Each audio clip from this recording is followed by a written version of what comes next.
Hi everyone, this is a tutorial to demonstrate how to start the Alvor shawl.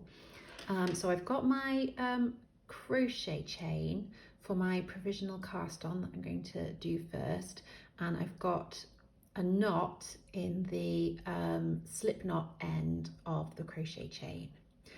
And what you're going to do into this crochet chain, which has been worked with scrap yarn, is you're going to pick up and knit 4 stitches into that chain, and you're going to start from the no knot end of the chain.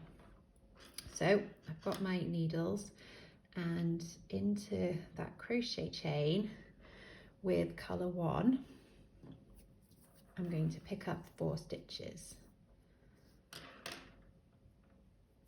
Okay, so I've picked up my 4 stitches into the crochet chain. I now turn my work. This is row 1 of the setup, which is a right side row, and I'm knitting 4.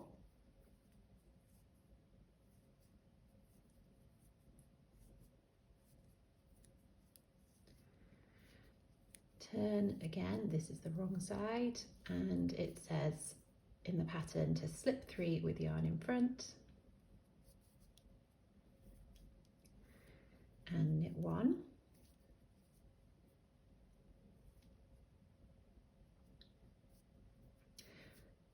Turn again, you're going to knit 4, and row 4 is a repeat of row 2, which is to slip 3 with yarn in front and knit 1.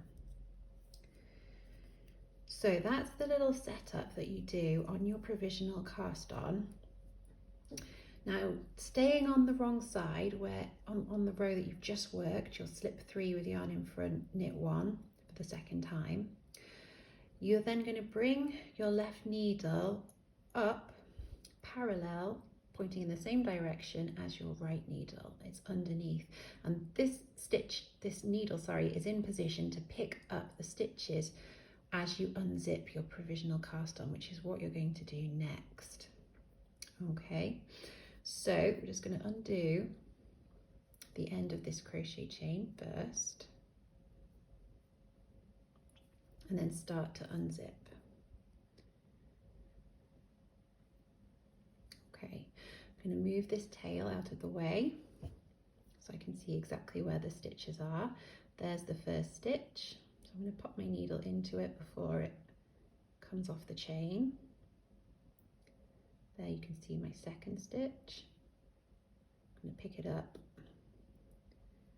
before it comes off the chain. The third stitch. And then the fourth stitch is quite easy to catch hold of, because as you can see, it's actually looped around your scrap yarn that you used for the provisional cast on. So you can just pick up that fourth stitch and then just pull that scrap yarn out of those stitches. So then reorientate your needles into the normal way that you would hold them. So your left needle is moved round from where it was picking up the stitches before. And then you work those stitches carrying on with that wrong side row that you'd started before. And you knit 1.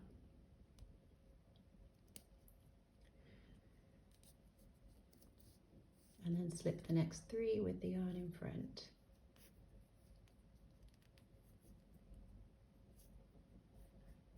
Okay, so what you now have is 8 stitches on your needle.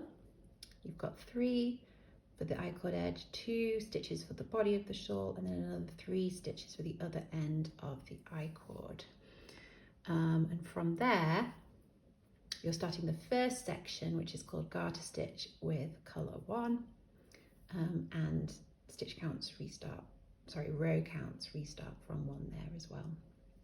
I'm going to show you a tiny bit of this, just to explain how the I-cord is worked. So on a right side row, you knit 3,